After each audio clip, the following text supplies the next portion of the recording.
네, 8월 7일 멤버십 라이브 파트 2 이어가도록 하겠습니다. 네, 요즘 XRP 시세를 보면 참 아쉽게 많이 느껴지죠. 어쨌든 약시재판 일부 부분 승소 이후에 그래도 한 90% 정도의 폭등, 나름의 폭등을 보여줬었는데 조금 더 갔으면 더 좋았을 텐데라는 아쉬움이 있잖아요. 최소한 그래도 한 1달러 이상까지는 기대를 하셨던 분들, 뭐 저를 포함해서 많이 계셨을 텐데 1달러까지 가지 못하고 다시금 좀 강력한 조정을 받고 있는 이런 상황들, 상당히 아쉬운 부분이라고 바라볼 수 있을 것 같습니다. 근데 그럼에도 불구하고 올해 연간 지금까지 상승률을 보면 XRP가 85%, 비트코인이 74%, 이더리움이 52%, 나스닥이 40%, S&P 500이 17%, 다우가 5%, 지금 올해까지 상승률이 이렇다라는 거예요. 그러니까 6가지 중에 증시의 주요 3대 지수와 암호화폐 시장의 대장급들인 거잖아요.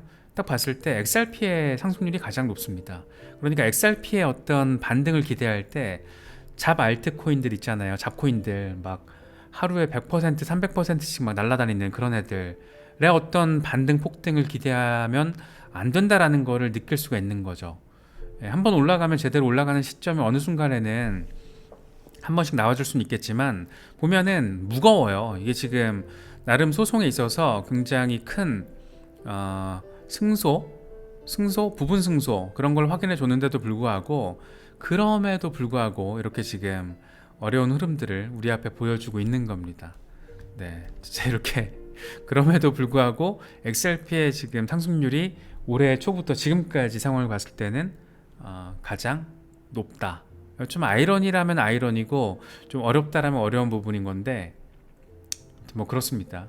그래서 오른쪽 같은 경우에는 우리가 조금 지금 리플을 투자하는 입장에서 리플 홀더분들 많이 계시니까 좀 살펴보자라면 이 1달러를 이런 지금은 빅테크가 된 거대한 기업이 된 이런 기업들이 스타트업일 때 1달러를 투자했다라면 지금 가치가 어떻게 됐을 것이냐.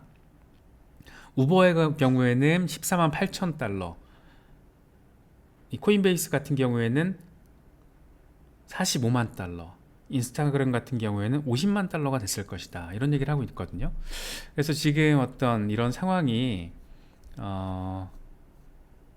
조금 뭐랄까 좀 우리가 버텨가야 되는 그런 국면이 아닌 것인가 뭐 그런 생각도 좀 들기도 합니다. 그래서 리플 홀더분들 같은 경우에는 리플은 지금 스타트업이다라는 거 이런 부분들도 좀 생각을 해보시면서 지금 리플의 흐름 같은 거 좀 어렵게 느껴지실 때 이런 부분도 생각해 보시면 어떨까 싶어요. 지금 일단 0.62달러 지지를 받지 못한 상황이 펼쳐졌습니다. 20일 지수이동 평균이 0.68달러인데 여기가 지금 크게 빠졌기 때문에 좀 어려운데 좀 어려울 수 있겠다. 지금 우리가 최악의 기술적인 패턴을 봤을 때 최악의 경우에는 지금 0.6달러 빠지면 0.56달러까지 가능하다. 뭐 이런 얘기까지 나오고 있잖아요. 그런데 지금 가능성이 생긴 거죠. 그나마 다행인 건 아직 0.6달러까지는 깨지지 않았다. 그래서 여기서 이제 어떤 반등 포인트가 나와줄지가 관전 포인트라고 할 수 있는데 무엇보다 비트코인도 약세를 보이고 있고 항소심 리스크 이게 여전히 지금 시세를 압박하고 있고 이런 부분들이 리플의 어떤 가는 길을 지금 가로막고 있다 뭐 이렇게 좀 볼 수 있을 것 같습니다. 이번에 XRP 시세가 급락한 배경을 놓고 마이클 반데포페가 두 가지 이야기를 하는데 그럴싸해요. 지금 첫 번째 이유는 1년 반 이상 0.9달러대 이 평단가를 가지고 있던 홀더들이 이번 급등, 이번 폭등 상황을 탈출 기회로 활용을 한 거다. 그런 분들 많이 계실 거예요. 그죠? 뭐 일부 익절하신 분도 계실 거고, 전량 다 매도하신 분들도 계실 거고, 수익화 하신 분들도 계실 거고, 뭐 간당 빠져나오신 분들도 계실 거고, 아무튼 그럴 텐데, 이게 하나가 있고 또 한 가지는 지금 불확실성으로 인한 이 자신감 결여 이게 지금 매수세가 붙지 못하는 매수세가 부족한 원인이다. 그렇죠. 지금 이 불확실성이라는 거는 마이클 반데포페가 표현하진 않았는데 항소심 리스크가 있다 보니까 지금 매수세가 붙지 못하고 있는 겁니다. 설마 항소하겠어 싶었던 게 여차하면 지금 미친 척 그냥 정치적으로 항소할 수도 있다라는 그런 뉘앙스들이 지금 포착되고 있다 보니까 모호한 거죠. 이게 정상적으로 봤을 때는 항소를 해봤자 SEC가 질 텐데 시간만 결국엔 걸릴 텐데 그럼에도 불구하고 암호화폐 산업을 규제한다라는 어떤 억압 스탠스, 억압 프레임의 차원에서 일단 항소 던지고 본다. 뭐 이렇게 지금 나올 수도 있다라는 거죠. 그래서 이런 두 가지 상황이 이번에 XRP 시세가 지금 급락한 배경으로 꼽히고 있습니다. 그래서 마이클 반데포페도 똑같은 얘기를 합니다. 지금 0.62달러에서 이게 지금 주간 차트인데 0.62달러에서 지지를 받아주고 반등을 해주면 좋겠지만 그게 아니라면 0.56달러 가능성이 있다라는 거다. 그러니까 이 폭등 전 그러니까 폭등을 통해서 상승했던 그 상승분을 다 반납하고 그리고 나서 반등하는 상황, 이런 것까지도 바라볼 수 있는데 그때는 매수 타이밍이야. 뭐 이런 얘기를 하고 있습니다. 그래서 조금 어려울 수 있는 상황이 펼쳐질 수도 있는데 이런 전문 트레이더들은 그래도 이때를 기회로 지금 노리고 바라보는 그런 계획을 하고 있다. 이런 부분들 참고하시면 될 것 같습니다. 존 디튼 변호사 같은 경우에는 이번에 XRP가 폭등이 조금 그 사이즈가 좀 아쉽고 또 조정이 빡세게 지금 이루어지고 있는 상황에 대해서 비트코인 주도의 강세장이 아니면 나는 좋은 판결이 나오더라도 XRP가 새로운 고점 올타임 하이를 찍을 거라고는 생각하지 않았어. 그래서 결국에 지금 중요한 건 뭐냐면 비트코인 강세장, 제대로 된 비트코인 강세장이 펼쳐졌을 때 그때 XRP도 올타임 하이를 찍을 수 있을 거야, 이런 얘기를 하고 있는 겁니다. 그러니까 참 아쉽게도 상반기에 한창 비트코인이 막 달려줬을 때 막 2만 달러에서 2만 5천 달러 내달리고 2만 5천 달러에서 3만 달러 막 넘어서고 이럴 때 이제 XRP 리플 약식재판 소송이 이번 사이즈로 나왔더라면 그래도 조금 더 반등하지 않았을까, 뭐 이런 생각을 할 수 있는 부분이잖아요. 그래서 진정한 어떤 비트코인의 강세가 백업이 돼줘야지 이 XRP의 어떤 소송 호재가 생기더라도 그 호재 자체가 강력하게 시세에 반영될 수 있을 거다, 이런 얘기를 지금 존 디튼 변호사가 이야기를 하고 있습니다. 이거 되게 재밌더라고요. 지금 항소심이 과연 진행될 것이냐. 그러니까 리플은 항소심을 원하지 않죠, 당연히. 여기서 소송 리스크가 다 끝나버리기를, 지금 소송 종료, 합의 종료, 그냥 벌금 낼게, 이게 지금 리플이 원하는 거고, SEC 같은 경우에는 벌금 받고 끝내기엔 지금 아쉬운 거지. 그래서 어쨌든 자존심이 상한 상황인데 그런데 밀어붙이기가 어려운 상황이다 보니까 지금 시간을 들이면서 SEC가 어떤 결정을 내릴지, 이게 지금 약간 불확실성, 모호한 상황인 거잖아요. 그런데 조금 재미있는 문건이 지금 이 제레미 호건 변호사가 공개를 한 건데 어떻게 찾았나 몰라. 이런 거 다 어떻게 보나 몰라. 아무튼 재밌는 걸 찾아냈습니다. 2021년 리플 소송이 이제 초기 때죠. 초기 당시에 청문회 당시에 히어링이 열렸을 때 이 재판 회의록을 분석을 한 거예요. 그래서 여기서 되게 재미있는 포인트를 찾아낸 겁니다. 그래서 사실상 이거 보니까 야, 이번에 아날리사 토레스 판사가 SEC 주장 그대로 받아들인 거구만, SEC가 주장한 대로 지금 판결을 해준 거구만, 이런 얘기 하는 거예요. 뭐냐면 지금 법원에서 이 판사가 이런 얘기를 하죠. 이건 살아내본 판사겠죠. 판사가 이런 얘기를 합니다. 지금 당신이 얘기한 거를 따져보면 모든 개인이 XRP를 매매한 것도 그러면 증권법 위반이 되는 거잖아, 이렇게 얘기를 하니까 이 SEC 변호사가 이렇게 얘기를 하는 거예요. 아닙니다, 판사님. 1933년 증권법 5조를 기반으로 했을 때는 XRP는 증권으로서 등록을 해야 된다라는 조항에 적용이 되지만 이 4조, 이 섹션 4에서는 면책 조항이 있습니다. 그러면서 면책 조항에 대해서 XRP는 증권이지만 면책 조항에 따라서 개인이 매매한 증권은 면책 조항에 해당합니다. 그래서 개인이 매매한 것은 증권 면책 조항에 해당합니다, 이렇게 얘기를 하는 거예요. 그러니까 초기 판매 물량, 기관들을 대상으로 판매한 거는 XRP는 증권이다. 그런데 개인이 2차 시장에서 매매한 건 증권이 아니다. 이게 지금 아날리사 토레스 판사가 판결을 한 건데 똑같은 얘기를, 거의 비슷한 얘기를 다른 표현으로 지금 이렇게 얘기를 하고 있는 거예요. 했던 거예요. 이게 언제냐면 2021년 초기, 소송 초기 당시에. 그러니까 SEC 입장에서는 지금 완전히 똥 밟은 거죠. 얘들이 어떤 명확한 기준점을 가지고 논리적으로 소송을 제기한 게 아니다 보니까, 이게 한창 기억하시겠지만 2021년도가 SEC가 한창 말 바꾸기를 계속 지속적으로 할 때잖아요. 힘먼 문서 제출해라, 제출 못한다, 이유는 뭐냐, 이유는 이랬다가 저랬다가 왔다 갔다 막 그랬다라는 거잖아요. 그래서 얘네들이 지금 지들이 입으로 지금 똥을 뱉는지 된장을 뱉는지 요것도 모르고 있던 거예요. 그래서 이번에 이걸 딱 보니까 SEC 변호인단도 정말 개념이 없었구나. 그러니까 지금 딱 자기들이 주장한 대로 판결이 난 거구만. 예, 그래서 이런 걸 보면서 굉장히 약간 놀랍다는 생각이 들었었는데, 이런 것도 어떻게 찾아냈는지, 아무튼 제레미 호건 변호사가 이런 건 또 잘 찾아냅니다. 그래서 이게 공개가 되면서 이런 거 보고 있으면 SEC가 항소를 안 해야 정상이거든요. 그런데 중요한 건 SEC가 지금 정상적으로 소송을 낸 것도 아니고 정상적인 기관도 아닌 거잖아요. 그렇다 보니까, 그러니까 적어도 우리는 SEC가 정상적인 규제 기관이라고 생각을 안 하고 있으니까, 그렇지 않게끔 정상적이지 않은 규제 기관이라고 생각을 하게끔, 지금까지 SEC 행태를 보면 이런 생각을 하게끔 만들어진 거니까. 그래서 이번에 SEC 측이 변호사의 이런 법정 발언 자체가 굉장히 조금 재밌게 좀 느껴졌습니다. 그래서 이런 것만 보고 있으면 항소를 해서는 안 되는 거거든요. 그러니까 스텝이 꼬이는 거니까 항소를 안 해야 맞는 건데, 이게 또 이제 8월에서 9월 넘어가면서 항소에 대한 방향성도 조금 더 구체화될 거잖아요. 이제 8월 말 9월 초 사이에 SEC와 리플에서는 법원에다가 이 합의 관련 미팅, 합의를 할지 안 할지 미팅을 할 건데, 그 일정을 8월 말과 9월 사이에, 이제 9월 초 사이에 법원에 제출을 해야 됩니다. 보고를 해야 되는 상황이기 때문에 머지않아서 어떤 방향성은 나올 것 같아요. 방향성에 대한 어떤 분위기를 우리가 파악할 수 있을 것 같은데, 어쨌든 정상적으로 SEC가 했던 행태들을 보면 항소하기는 어렵다. 그런데 지금 모든 게 정치적으로 굴러가고 있기 때문에 항소할 수도 있다. 뭐 이런 참 모호한 상황을 우리가 지금 직면을 하고 있습니다. 토레스 판사가 굉장히 친절했던 거예요. SEC 변호인단의 주장을 그대로 다 받아들여서 거의 이 정도면 100% 가까이 수용을 한 거라서 참 재밌는 상황입니다. 일단 생태계 확장성과 관련해서, 리플의 어떤 비전과 관련해서 바라봤을 때는 참 어마무시한 호재들이 계속 이어지고 있습니다.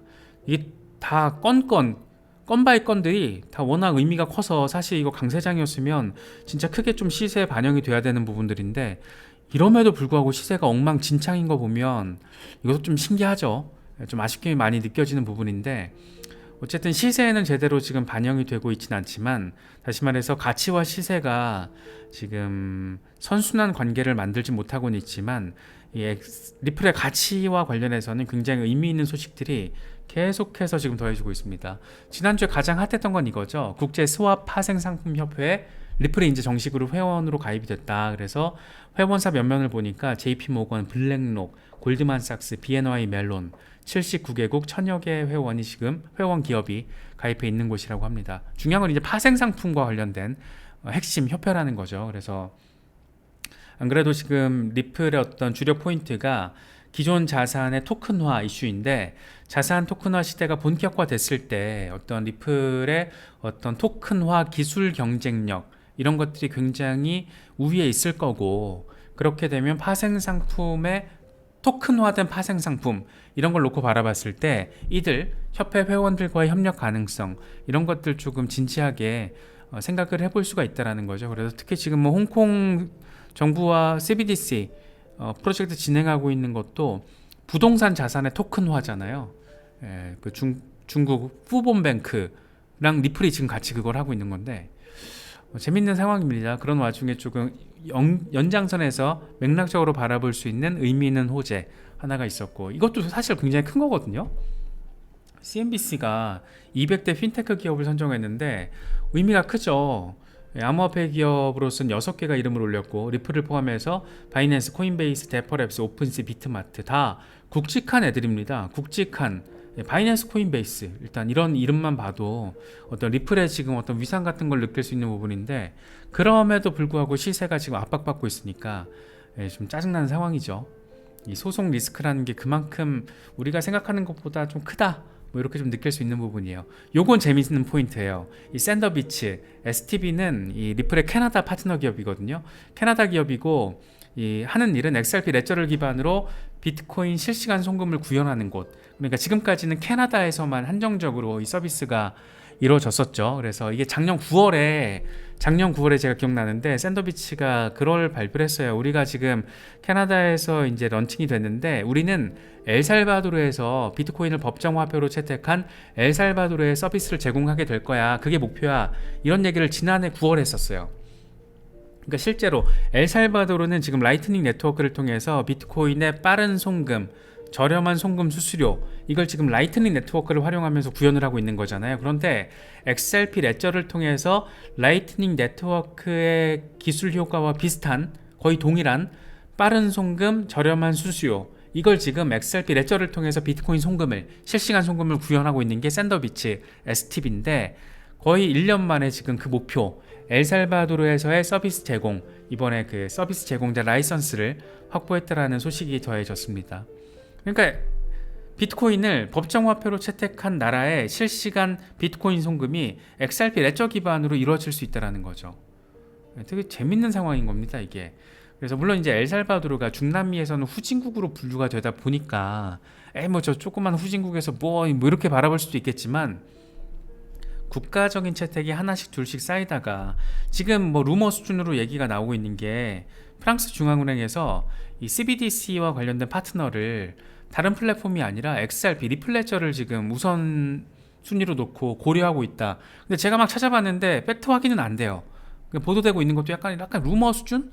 이렇게 조금 가깝게 느껴지고, 리플 관계자의 발언 정도? 뭐 이런 거라서 제가 정식으로 아직 다루진 않았는데, 프랑스 중앙은행에서 만약에 CBDC 파트너, 정식 플랫폼 파트너로 리플레저를 채택하면 그건 크죠.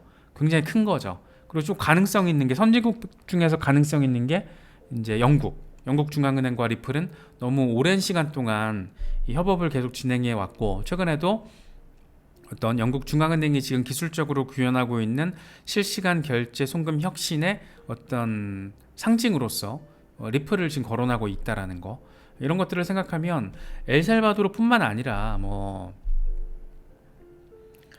지금 몬테네그로를 비롯해서 리플의 어떤 협력 파트너들, 소규모 국가들, 도시국가 사이즈가 많이 있지만 프랑스, 영국, 이렇게 좀 모찌가 큰 국가들이 하나씩 둘씩 만약에 더해진다라면 꽤 정말 의미 있는 리플의 혁신과 비전이 하나씩 구체화된다, 현실화된다, 이렇게 바라볼 수 있을 거잖아요. 그래서 엘살바도르 그 조그만 중남미 국가에서 어쩌고저쩌고 이렇게 바라보는 시선은 굉장히 조금 제가 보기에는 단편적입니다.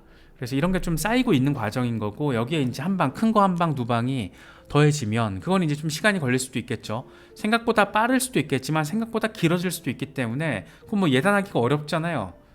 제가 무슨 그런 걸 알 수 있는 건 없으니까. 프랑스 중앙은행장 정도 돼야지 그 갈래를 지금 알고 있을 텐데, 알 수는 없겠지만 어쨌든 지금 분위기 자체는 굉장히 긍정적으로 계속 레이어가 쌓여가고 있다, 이렇게 좀 바라볼 수 있는 거죠. 요거 오늘 우리나라 기사인데, 제가 우리나라 기사 잘 안 보는데 이거 재밌어가지고 가져왔어요. 이번에 지금 테라루나 사건을 수사하고 있는 검찰이 법원에다가 이제 자료 제출을 했는데, 리플 판결문, 이번에 약식재판 판결문을 번역을 해서 법원에 제출을 했다라는 거예요. 그래서 일단 합수단장이 이런 얘기를 합니다. 이 국내 기준으로는 리플을 증권으로 인정하기 쉽지 않다. 그렇죠.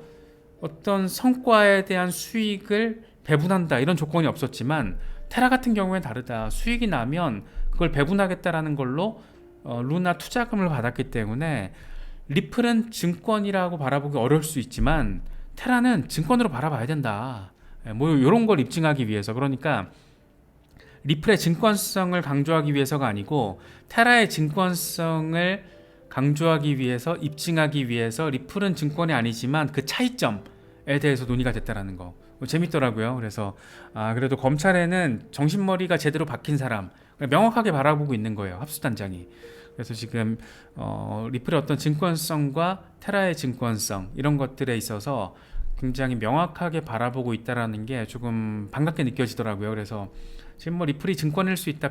특히 이제 우리나라 변호사들 중에 진짜 얘기 안 되는 사람들이 좀 있는데 말도 안 되는 소리들을 막 해요. 그래서 저는 국내 기사를 제가 안 보는 이유가 여러 가지가 있지만, 특히나 크립토와 관련해서는 제대로 된 어떤 분석이나 이런 걸 바라보기가 거의 어렵거든요.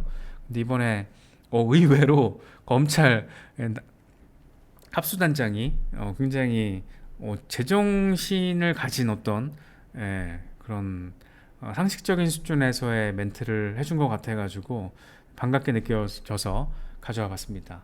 리플은 송금 사업 수수료를 투자자가 받는다라는 권리를 보장하지 않았다. 그렇기 때문에 증권이라고 보기 어렵다. 그런데 테라는 발생 이익을 약속하고 루나 투자금을 확보했다. 그러니까 증권으로 볼 수 있는 거다. 증권법에 따라서 지금 처벌을 어떻게든 해보려고 노력을 하고 있는 검찰의 모습. 뭐 검찰을 칭찬하는 게 아니고 이 합수단장의 어떤 이런 멘트가 리플 홀더들한테는 반갑게 느껴질 수 있는 부분이어서 가져와 봤습니다.